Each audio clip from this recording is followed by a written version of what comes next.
Welcome back, horror fans, cinephiles, and Giallo enthusiasts. This is Tanner Leeser, your host for all things Giallo and whatever the hell this was, here on TheKingInGiallo. And, alright, let's just cut to the chase. This is another unscripted talking head movie review. This is for the 1972 psychological thriller? I don't know. The Red-Headed Corpse. Okay, so last time I was talking about how Murder Mansion, I watched most of that movie feeling like, okay, this better have a twist that shows that this is all, this is not supernatural. And therefore it is, you could call it a Giallo, because a Giallo can't really be supernatural. Despite what anybody else might want to say, it has to be rooted in reality. You can take a lot of liberties with that and, have characters losing their mind, thinking they're seeing things, but they're going crazy. You can do a lot with this genre. This is why it's such a fun genre to get into, is because the whole thing of like black gloved killers is like, that's really only the surface. But the deeper you go, you'll find so many movies, so many Giallo films that do something very different. But this one is a little too different. I'd read you the IMDb synopsis for the movie, but it actually, I don't think is really good. But okay, so this is The Red-Headed Corpse. This is directed by Renzo, Russo, I believe is how you would say that. Stars Farley Granger, who we last saw in Amok, and Erika Blanc, who is probably most famously for Giallo in The Night Evelyn Came Out of the Grave. At least I want to say. Yeah, probably so. This movie is also called The Sensuous Doll. Yeah, okay, so I'm just going to take my shot at this. Okay, so I first really encountered this movie, I think, in Troy Howard's book. I haven't read that section yet, so even though by the time you're watching this, that Forgotten Giallo Films episode will already be out, where I would have read what he had to say and done my research and written my script and all that. But as of now, I went into that movie completely not knowing anything. And gosh, yeah, I'm looking at this IMDb plot synopsis, and it's like, yeah, that's like the last 20 minutes of the movie, actually, buddy. But okay, I do think it's odd that he throws this movie in his list, but he doesn't include like Short Night of Glass Dolls and some other Giallo films. It's fine. Love to talk to him about that. I love to just talk to him in general. But anyways, okay, so okay, Red-Headed Corpse. You're following this tortured artist already. That's kind of very Giallo-y, played by Farley Granger, the American actor who was in a lot of Hitchcock stuff. And so he's got a really good pedigree in terms of his acting career. But so in this, he's a struggling artist, and early on he's like hanging out with a bunch of hippies or something, and this one guy gives him a mannequin, and he puts a wig on this mannequin, and he is talking to it, and eventually it just comes to life. And I was not sure if I had missed something, but he also early on in the movie, and I think this is a difference because what I watched was, I believe, a US cut, and I think there is an Italian cut, but I just couldn't find it. But he also meets a girl who is a sex worker played by Krista Nell, and she comes back to his place, and they have a little bit of a thing. But then all of a sudden, I don't know. I don't know. But anyways, so the mannequin comes to life, and she's not talking, which is like, okay, well, this all makes sense. He's going crazy. He's talking to this mannequin. The mannequin obviously doesn't talk back. And that was something that the hippie had said, like, oh, she's like the perfect woman. She doesn't talk back. And so here's the thing. That aspect would be fine. And then she does start talking to him, and they have like a relationship. And like I said, all this would be fine, because you could say, okay, well, he is clearly going crazy. He's got a lot of hangups. There's a element of obsession, of sexual frustration. He's lonely. All this is like, okay, you're still in Giallo territory. There's nothing wrong with any of this. But then other characters start interacting with her, and this leads into an aspect of the movie that I really didn't enjoy. I thought this was fucking bizarre. Is she ends up, cheating on him. She ends up cheating on Farley's character with like a hunter. And the hunter just kind of like pushes his way into the house. It's like, you're very beautiful. I've never seen a woman as beautiful as you. anybody else home? And she's like, well, he's gone. Oh, why would he leave a woman like you alone? And then he basically like pushes her inside, and she's like, no, no, no, no. Oh, but she's swooning at the same time, which I'm like, why do movies do that? And it's funny enough, like she's like telling him no, no, and she's locking the door. So I'm like, you're sending mixed messages. But she ends up sleeping with this guy, and they have like a thing where it's like you should leave. You know, he'll be back, and oh, we should do this again sometime. Well, how about this? I'll fire a shot any day, and if you come to the window, I'll know you're alone and we can continue. And if you don't, I'll just come back another day. And so she's got a thing going on with a hunter, and then one of the men who Farley's character sells his paintings to, he comes by to collect a painting, and then he starts hitting on this girl. And again, it's like, for all you know, that's the artist's girlfriend. Why are you doing this? But a lot of just trashy men, just like it's just such a weird thing that I'm like, I don't know why older movies will do that. I can't really even say it's a product of its time. It's like, really? Like, anyways, so I'm getting off. But so the movie then goes into that whole thing where it's like, okay, how are they then interacting with her? So is she real, or are these scenes even happening? Are these scenes being imagined by Farley's character? And this is what I'll say with this movie. All of this stuff, again, there's still a chance to save it in the end with some clever reveal, and the movie does not really do that. It does intentionally leave things open and ambiguous, and I don't think the movie is clever enough to actually get away with that. I mean, this is one that, again, through like the halfway mark, I was like, this might be one of the worst ones I've seen. It is fairly unique enough, I'll say that, but gosh, I just could not get into this. And like, even when like the first 30 minutes when we're following Farley and he's just like making love to this woman who is the mannequin, I was like, dude, I can only really watch someone going crazy in a movie for so long before I'm just like, I just kind of check out. It's like, I get it. And at a certain point, this isn't plot. This is just, I guess you could say, characterization, but it just wasn't like, nothing new was happening. I'm like, I get it. He is crazy. I'm already on board for that. Like I said, also, this is an Italian-Turkish production, and I guess that means that they had to film the opening shots of the city in the beginning and then the end in Istanbul, so we're in a jet set foreign location. That's a giallo thing, right? And he's in Istanbul, but again, he could be in Rome. It really doesn't matter. It really doesn't do anything with the plot, other than the Turkish producers probably wanted that. But yeah, gosh, I wish I had something more insightful to say for this movie. But like I said, at the end, it's kind of spoiler, kind of. I'm not really telling you what's happening plot wise, but it just leaves things ambiguous. There's not a good. You could certainly interpret this a number of ways, but again, I don't think the movie did a great enough job to really execute that well. To really be like, I've seen a lot of movies, a lot of giallo films do this, where the character is he's gone insane, and by the end, it's like, this movie was good enough that it's like, okay, I can interpret it this way. But in terms of like the tortured, crazy artist, I've seen this done better in so many other giallo films. A Quiet Place in the Country does this way better. The whole thing with the mannequins. I mean, the guy living alone, he brings the girl over there, and it reminded me of Night Evelyn Came Out of the Grave, but this just goes in a completely different direction.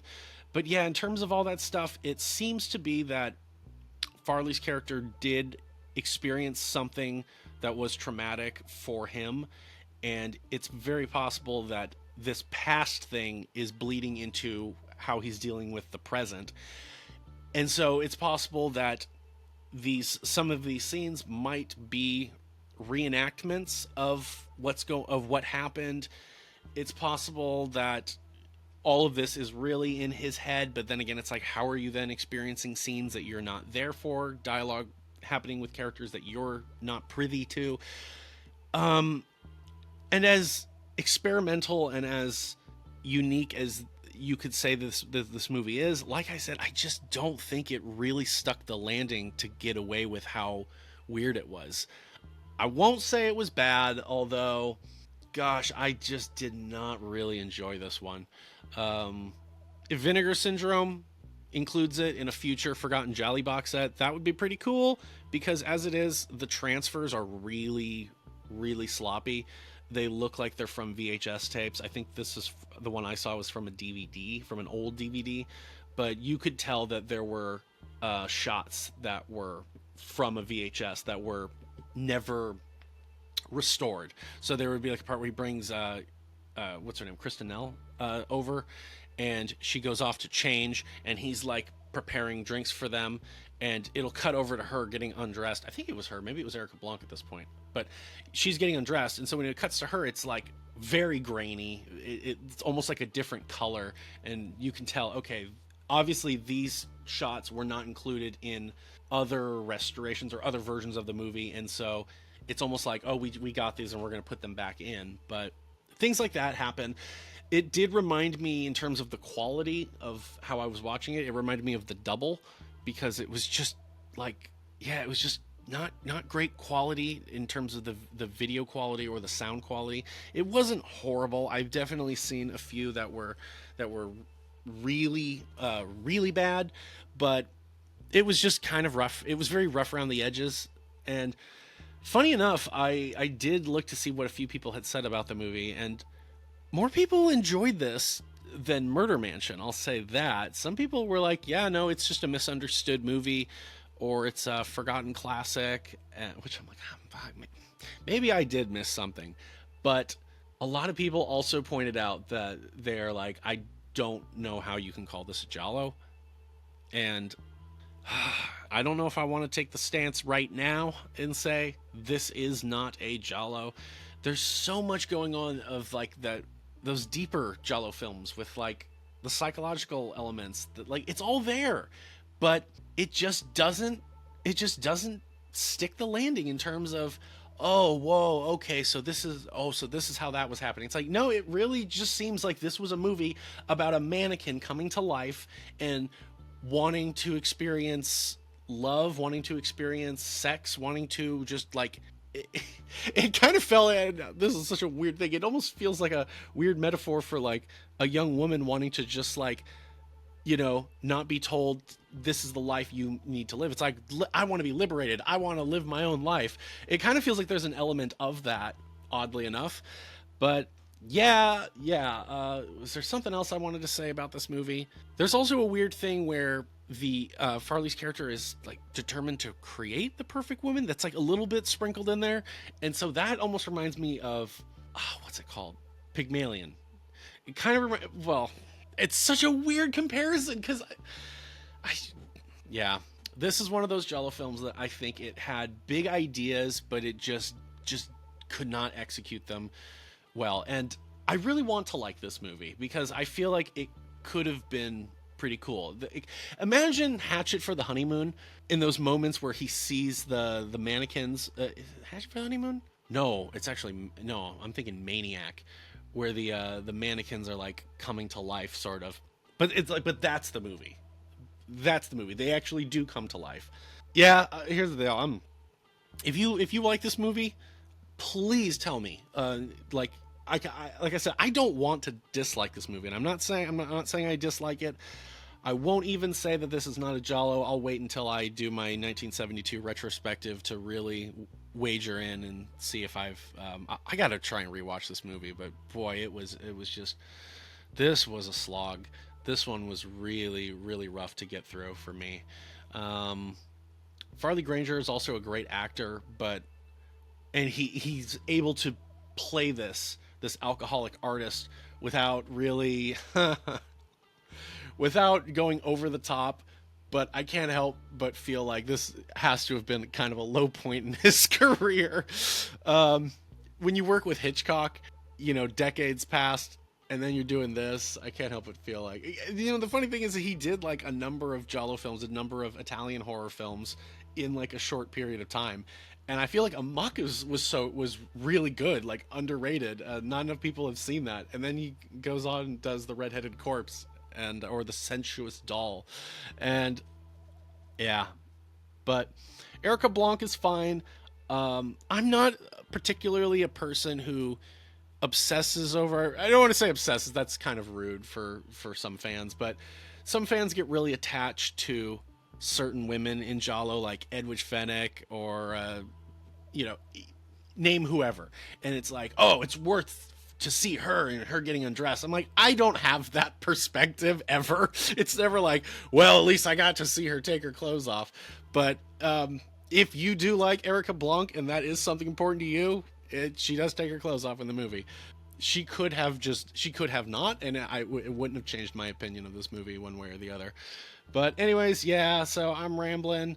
I really wish I had more to say. I don't really want to spoil everything that happens, but yeah, and like I've said, and if you've watched enough of my unscripted movie reviews or just any of my videos in general, you'll know that I have a very like wide umbrella for what is a giallo film. It doesn't just have to be this. It doesn't even have to just be Italian, made in the 60s, 70s, 80s. There's a lot of things that could be a giallo film that don't have to just be an early slasher, black gloved killer going around killing people. Who is the killer? A lot of them are psychological character studies, and this one is that, but God, the supernatural elements are just, they're not reconciled, is I guess what I'd say. Or if they are, it's reconciled in an ambiguous way where it leaves it up to the audience to decide. And I guess that is unique, but yeah, this one is just super fringe for me. But we'll see. Anyways, yeah, that's all I've got to say. I've already been talking quite a lot, but yeah, please share your thoughts in the comments, because if you enjoyed the movie, even if you didn't like the movie or whatever, I would love to have a dialogue about this one. This was just so weird, and I guess it did that. It got me like interested to actually talk about it more so than anything. But yeah, anyways, that's all I've got. This is Tanner Leeser for The King in Giallo, and if nothing else, I'll see you next time. Thank you for watching.